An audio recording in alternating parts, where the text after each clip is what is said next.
We are continuing our study in 1 Corinthians. Last week we got into chapter 11. In this particular section, the Apostle Paul is dealing with worship and problems within their worship. And if you were here, or as in your past study, you know that the problems in those first few verses in 1 Corinthians chapter 11 had to do with authority in worship, or who was going to lead the worship. And it appears that there were some ladies in the congregation in Corinth, because of their liberty and their freedom as Christians, had taken that to a point that Paul never intended, in fact, to a point that had become sinful. There was a disregard of the custom that would suggest humility. It would also have suggested leadership for the male in the family, and thus they had cast off their veils, which was a custom that identified a good woman, a virtuous woman, a faithful woman, and would have given at least the impression of one that was actually a prostitute or a very loose woman. And because this custom was there, Paul is warning them and challenging them not to do anything that would bring reproach upon the church, not to do something that would cause people to look down on the church or have the wrong impression. And I think for us, it also suggests that there should be within the hearts of every Christian a desire to leave a good impression. Now, we realize that regardless of what a person does, somebody's probably not going to like it, or somebody is going to be critical. So some common sense has to come into our consideration. But when it comes to modesty, when it comes to giving the impression that we're not modest, that we're not godly, aligning ourselves up, as was the case here, with something that they didn't want. In fact, I would imagine that if anyone had suggested to any of these ladies that they were something other than godly, they would have been highly offended. It would have hurt their feelings. And yet, by them not wearing the customary veil, that's exactly what was taking place. Then, bringing into that was the idea that some of the ladies were speaking within the assembly, and that most likely was a result of the fact that some of these ladies had the miraculous ability to do certain things. There were gifts that were given to ladies. You remember Philip's 4 daughters? He had 4 daughters that prophesied. They had the miraculous ability to preach. Now the question came, where do they do their preaching?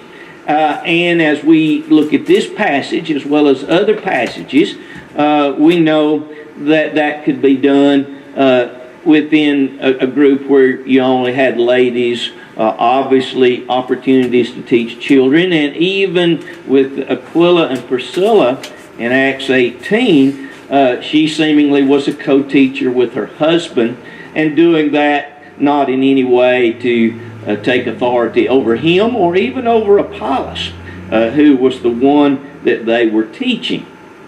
So I think when we think about these ideas, and we can see how this was very disruptive in the congregation, and also was very disruptive within their worship assembly, wherein things were not being done in a way that would lead to harmony, would lead to unity, and also would be of such a nature that the public or new Christians or visitors would see the reverence and the respect and the godliness that they wanted to portray. And so Paul deals with this issue. There were other issues in reference to the miraculous gifts, and when we get into chapter 12, 13, and 14, Paul's going to deal with that issue. Here, he deals with it somewhat from the standpoint of the ladies using their abilities in places where it was not to be used, or in a way that it was not to be used. But just generally speaking, he's going to talk about these gifts beginning in chapter 12 and deal with that to illustrate that because some had sort of put themselves on a pedestal because they had the miraculous ability to heal or to speak in a language that they hadn't learned, they felt themselves maybe superior to those that didn't have those abilities. And I think that would really be a challenge. And it can also be a challenge for us today with our different abilities. We have within the church a lot of one-talent people. We have a lot of two-talent. We have a lot of five-talent people. That doesn't mean that the five-talent person is superior in any way to the one, or more important in any way. And yet, I think sometimes when pride gets in there, we can allow ourselves to think maybe in a way that we ought not to think, even as we would look at ourselves, or as maybe we would look at that five-talent person and think that that person is more important in the congregation, and it simply isn't the case. Now, anybody with any thought that maybe that we dealt with last week there, I guess down through verse 16 or so, before we sort of jump into the next section where he deals particularly with the Lord's Supper. Okay, in this particular section, he starts out somewhat with a rebuke there in verse 17. Now, in giving these instructions, I do not praise you, since you come together not for the better, but for the worse. In that verse, we, I think, maybe are shocked into a little bit of reality in understanding that not only was that true then, but it can be true today. Have you ever been in the midst of a real church fuss? I think probably most all of us have, haven't we? And did you really feel good even coming to worship or afterwards? It was hard, wasn't it? Even when you tried to focus in because of things that were being said and the fact that folks over here wouldn't speak to folks over here, and maybe there's a conversation out in the vestibule that gets a little loud, and it's just, and then you're sitting here worried that somebody is going to say something, that somebody is going, to get carried away and say something that they should not say. So you can't really leave or come feeling the way that God wants us to feel. And that's exactly what was taking place in Corinth. They were coming together as they were supposed to do, but it was not really helping them. It was not really producing the feelings that they needed to have. They were not drawing closer to God. They were not drawing closer to one another. They were not being truly encouraged and uplifted. And I think, as those of us that have experienced some of those situations, it's just a hurtful feeling. And it is something that you just, your stomach just churns, and you just pray that you can get through it and move on and get things back to where you have that warmness and that fellowship, where you just, you look forward to being here. And you can leave, even though we may have our toes stepped on by a challenging lesson or a challenging message, we still leave feeling good that we can be better and that we are better as a result of it. I wanted to take a moment to look at that expression, come together, there in verse 17. You might have noticed in your study that I think you'll have that expression through the end of the chapter in verse 34. You've got that expression 5 times in this section. First of all, when you come together as a church, that's in verse 18. The first time in verse 17, come together not for the better. Then come together as a church in verse 18. In verse 20, therefore when you come together in one place, and then go all the way down to verse 33, therefore my brethren, when you come together to eat, wait for one another. And then verse 34, lest you come together for judgment. And the rest I'll set in order when I come. So there's a real emphasis in this particular section when he deals with the Lord's Supper in reference to their coming together. Our coming together is very, very important. Sometimes we have questions about, do I have to come? Okay? And to me, that's the wrong question. The question is, can I come? I'm blessed to come, whether we're talking about Sunday school or we're talking about a Sunday night service or a Wednesday night service or maybe some special service or activity. Our coming together is very, very important. And the Apostle Paul, in dealing here with the Lord's Supper, truly I think maybe it's not his main point, but a sideline point is the fact that it's just assumed that the church is going to come together, that we are going to assemble ourselves together. And what takes place when we do come together is very, very important. And so if you're talking to someone about church attendance and that type of thing, I think here is a passage that you can use to show the emphasis that Paul puts on their coming together, and also an emphasis on their coming together for the right reasons. If you go back into Acts chapter 2 and you read the beginning of the church and Peter's sermon and the folks asking what they needed to do, some 3,000 in verse 41 were baptized into Christ that day. So you have a large congregation, as we would call it, to begin with. But they're continuing steadfastly in certain things. One of those was fellowship in verse 42. But as you continue to read on down through the end of that chapter, we find that it was a daily gathering. They were coming together every day. They were meeting in the temple. They were going house to house. They were preaching and teaching. Their fellowship, their family was very, very important to them. And it needs to be very important to us. We don't have what God wants us to have unless we are growing together as brothers and sisters.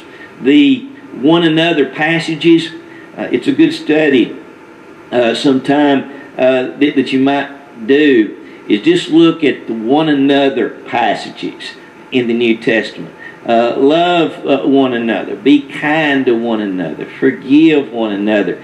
I think there's like 36 or more different ideas that you'll find. All of it suggests that it's not just a coming together to study, but it is a coming together to try to draw our hearts together where we really love one another, where we really are concerned about one another, where we truly are a family. And when we sort of develop that, then we don't have to be challenged, to check on one another, to visit one another, to encourage one another, because that's just what we do as a family. Anybody with a thought there? Okay, verse 19 also, I think is a very key verse to what Paul is talking about in this section. For there must also be factions among you.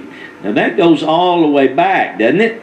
You remember one of the first issues that they had, that Paul was dealing with, was the fact that they were dividing up in different factions, or a denominational division type of sins.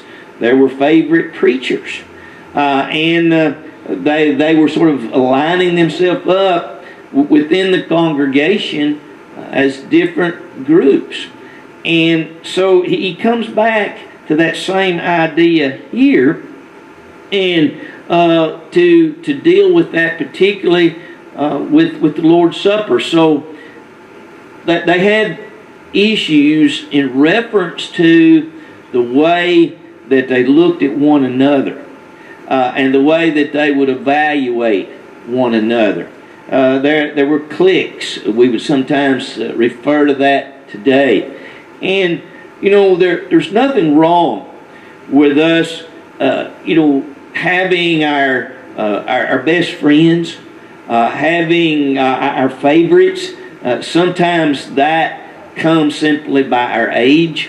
We kind of associate, age groups, or divide by age groups. We do that sometimes by the type of work that we do, our hobbies, our interests. Nothing wrong with that, as long as we don't allow that to isolate us and keep us from also associating with others in the congregation as well.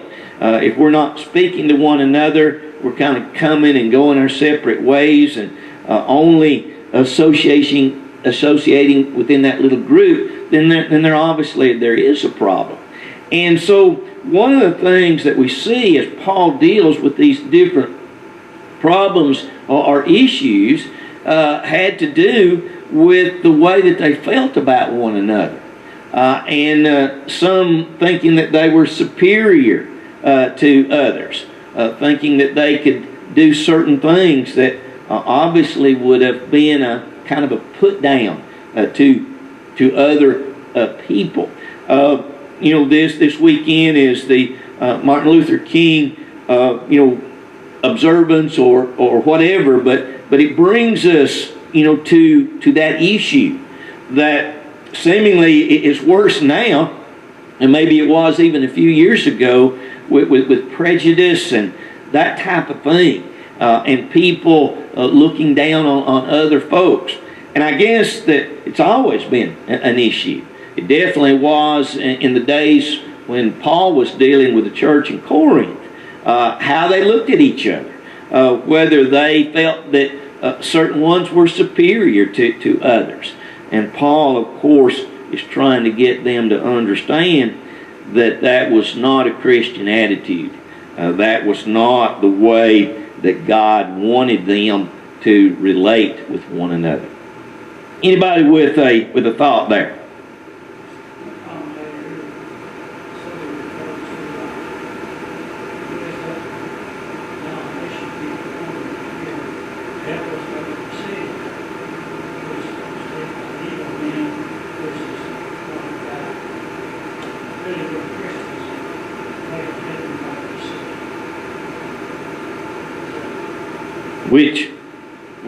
Which point was that about? On 19? Okay.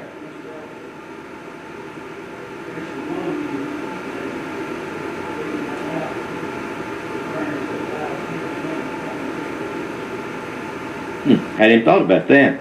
Anybody else with another thought there along that line?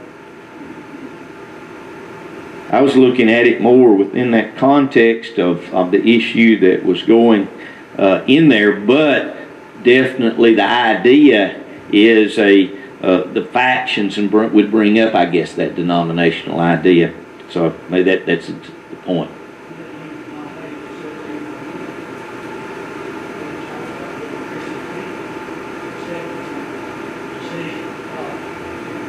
Okay. Anybody else with a thought there? Okay, so what he's dealing with is the Lord's Supper and their manner of participating in this holy feast, this Lord's Supper. It was doing them more harm than good because of their misbehavior there.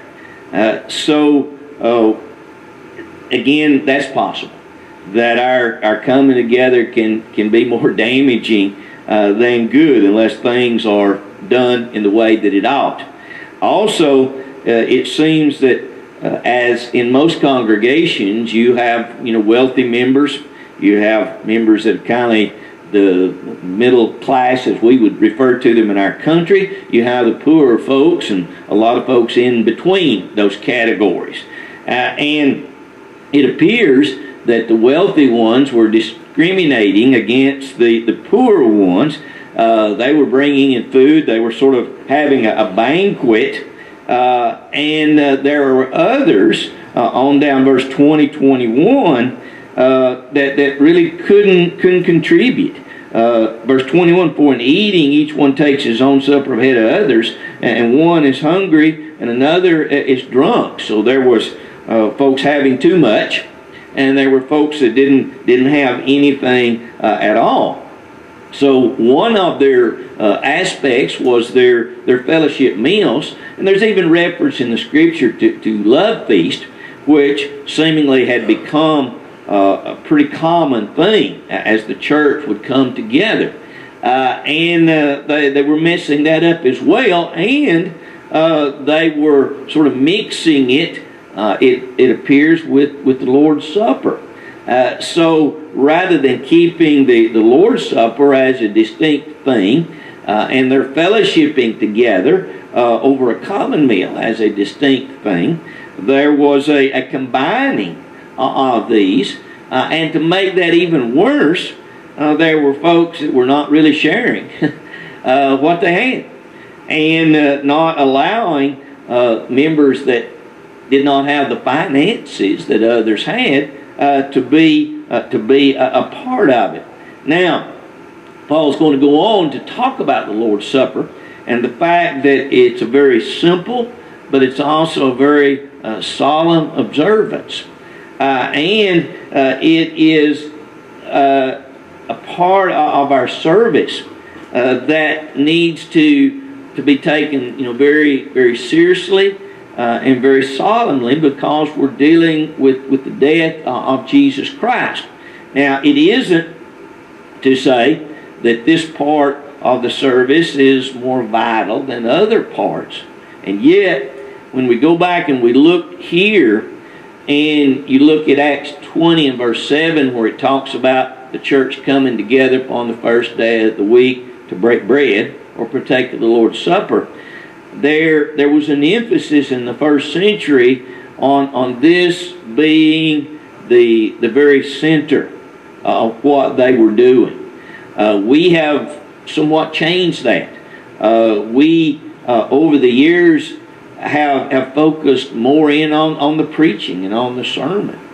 And that has become more the focal point of, maybe it would be fair to say, most churches today, where their focus was on the Lord's Supper. I think I told this story. It was something that I heard Wade Webster say in a lecture program where he was talking about the Lord's Supper, and he was telling about a missionary, and I forget which country it was, but he was talking about the Lord's Supper and emphasizing that it needed to be the central focus, the very center of their worship, and in a sense that all of the other worship was focused or was centered in on the Lord's Supper.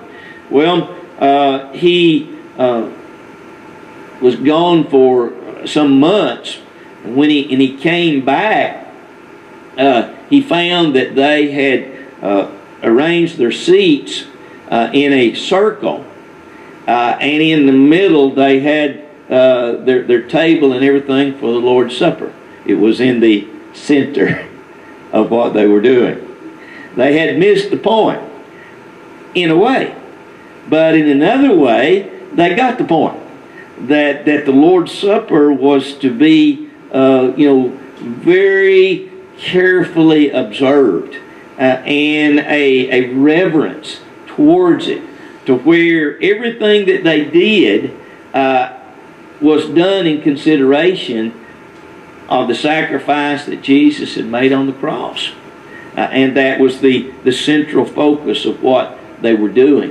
In fact, Robertson and Plummer, two writers, they observed this fact. They said this meal, the Lord's Supper, is an acted sermon, an acted proclamation of the death which it commemorates. And this purpose is not to be abandoned as long as the Lord remains in heaven awaiting His second coming.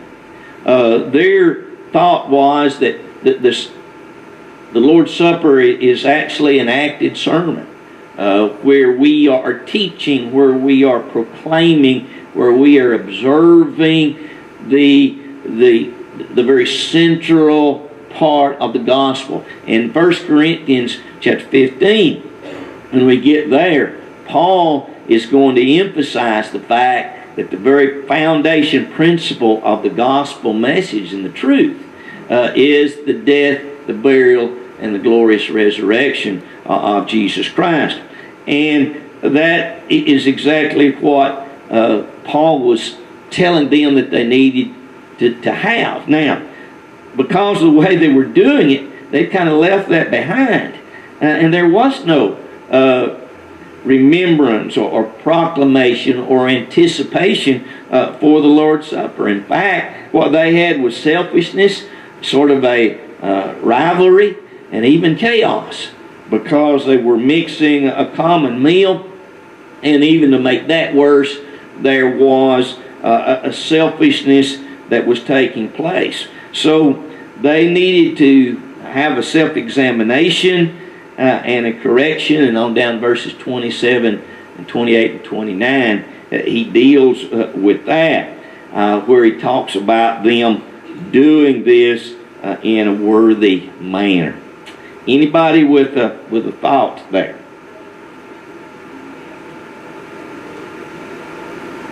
Yeah, and I think that's the central focus of the worship.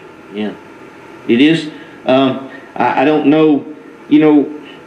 I guess as I look at that, I think that we do have to be careful not to discount other parts of the worship. Every part is very, very vital, and to say that one is more important than the other, I don't know that the Bible would uphold that. And yet the very central, the very focus of the hub, we might say the very hub of the wheel of what we're doing is that Lord's Supper. And that is the central aspect of the reason that we come together. And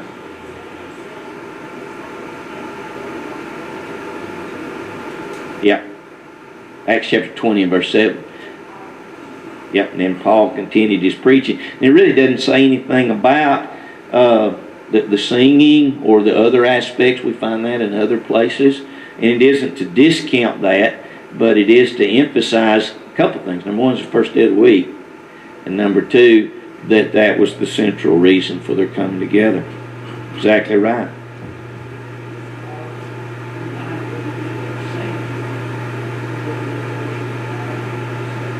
Yeah.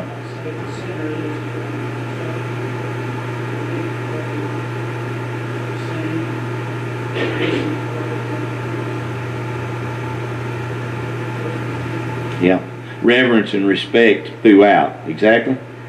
And that, I think, let's look a little more at that idea beginning in verse 27. Yes.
And not being a distraction to their mental focus. Yeah, good point.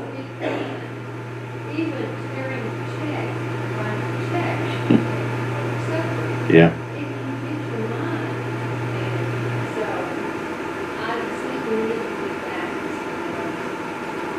Yeah, some of that more respect. When you said that, made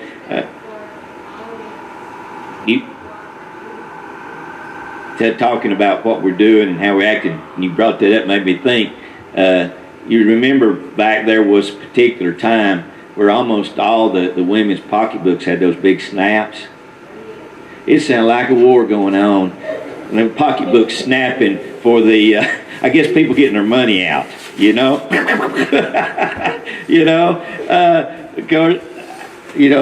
But you still see that. There are folks, you'd probably be one of them. If you're late and you glance in and the prayer's going on or whatever, you wait. And then when that's over, you enter. We live in a much more laxed world, and we're seeing that across the board in reference to worship.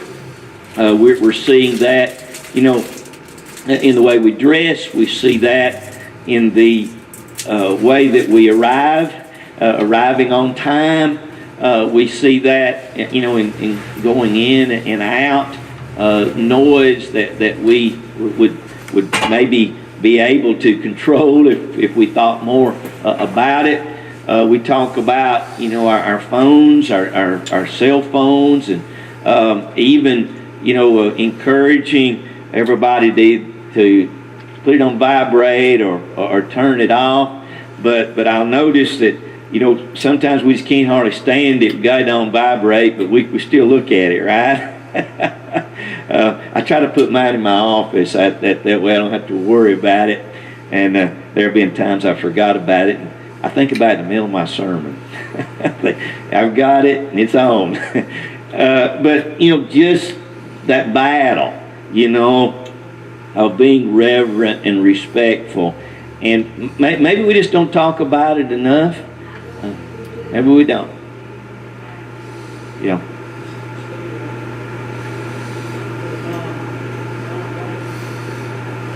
Blackwell.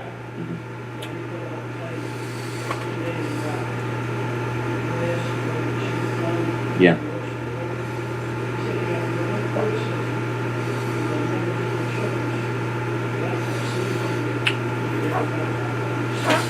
Yeah, and he was talking about being more respectful. There's a balance, that there is a balance.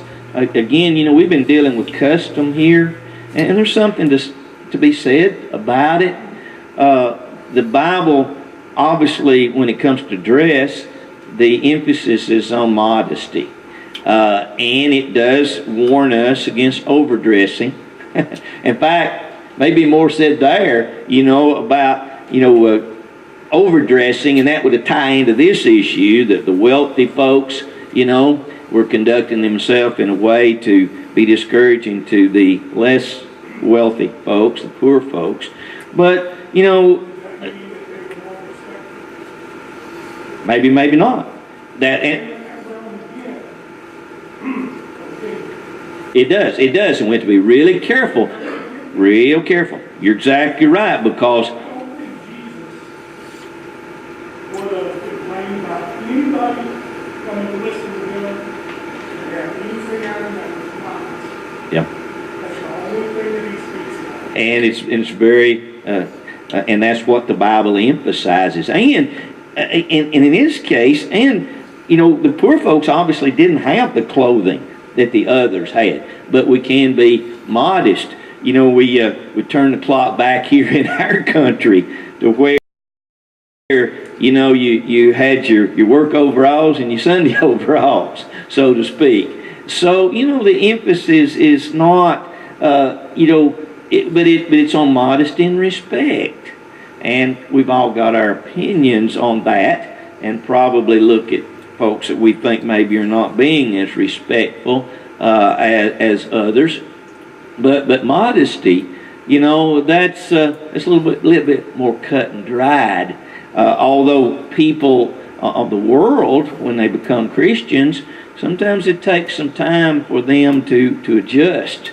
But people that are sincere and honest about it want to do that. But bottom line, and we'll close with this, what was taking place here was folks looking down on other folks, people doing something that others could not do, putting down one another and disrupting.